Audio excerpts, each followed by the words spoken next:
बिस्मिल्लाहिर्रहमानिर्रहीम। मेरी तरफ से तमाम देखने और सुनने वालों को अस्सलाम वालेकुम। मैं आज आपको बताऊंगा, क्या आपको बार बार छींकें आती हैं, नाक बंद रहती है या नाक बहती रहती है, तो ये वीडियो आखिर तक ज़रूर देखें, क्योंकि आज मैं आपको बताऊंगा नाक की एलर्जी का ऐसा आसान और कुदरती इलाज जो आप घर पर ही कर सकते हैं। आज मैं आपको बताऊंगा नाक की एलर्जी के वजूहात, इलामात और आसान घरेलू इलाज। सबसे पहले ये जानें कि नाक की एलर्जी क्या है। नाक की एलर्जी एक ऐसी कैफियत है जिससे नाक के अंदर सोजश हो जाती है, जो आम तौर पर धुआं, धुंध या ठंडी हवा की वजह से होती है। इसकी कुछ अलामात है जिसमें बार बार छींके आना, नाक का बहना या बंद होना, आंखों में खारिश या पानी का आना, गले में खारिश होना और सर में दर्द रहना।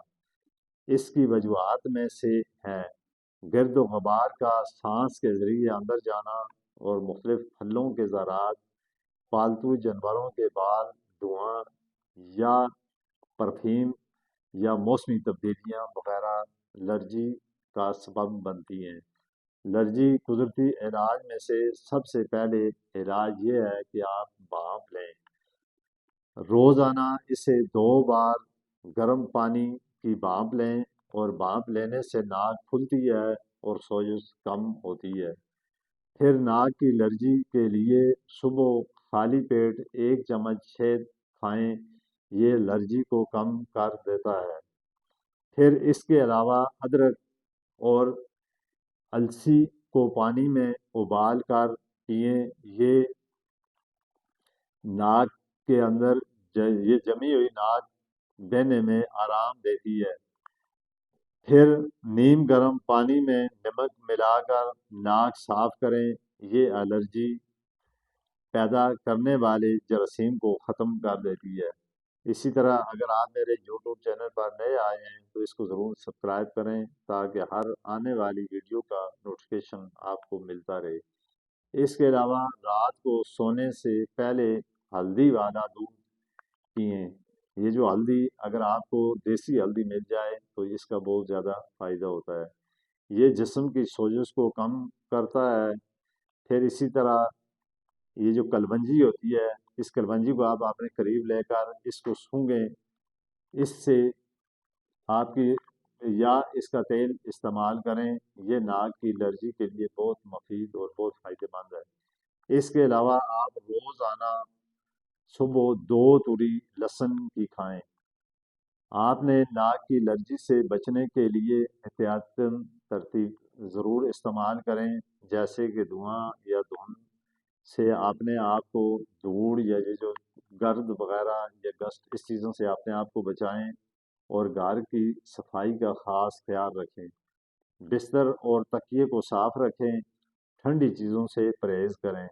नाक की एलर्जी का कुदरती इलाज काफ़ी हद तक बेहतर है अगर आप रोज़ाना सही तरीके से घर के अंदर घरेलू इस नुस्खे को इस्तेमाल करें, तो आप इस मसले से अपने आप को महफूज रख सकते हैं।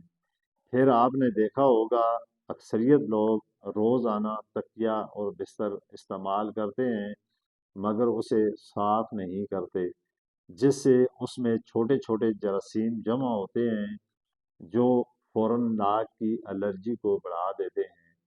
और इस सब से हैरान कौन बात यह है कि आप जितनी ज़्यादा एंटी एलर्जी दवाई इस्तेमाल करें, यानी एंटीबायोटिक जो होती है दवाई इस्तेमाल करें, तो इससे भी आपके जिस्म पर इसके असरात होते हैं, जिसकी वजह से असल मसला आपके घर में मौजूद है। अगर आप इन चीज़ों को इस्तेमाल करें, शायद अगर आप एंटीबायोटिक दवाई भी इस्तेमाल करते हैं, उसके बावजूद भी इसका असर ख़त्म नहीं होता, जबकि इसका असल हल आपके घर के अंदर खुद मौजूद है। जो चीज़ें मैंने आपको बताई हैं, अगर आप इस तरतीब से अपना इलाज करें। एलर्जी एक ऐसी मर्ज़ और एक ऐसी बीमारी है जो आया रोज़ तेज़ी के साथ फैलती है। ये बाद दफ़ा नाक की एलर्जी होती है, बाद दफ़ा सांस की एलर्जी होती है और बाद ہر طریقے سے جو تینوں قسم کی الرجی ہیں یہ انسان کے لیے انتہائی زیادہ نقصان دہ ہوتی ہیں۔ تو یہ ویڈیو اگر میری آپ کو اچھی لگی ہے تو اس کو ضرور لائک اور کمنٹ اور شیئر ضرور کریں۔ اسی کے ساتھ میں آپ سے اجازت چاہتا ہوں۔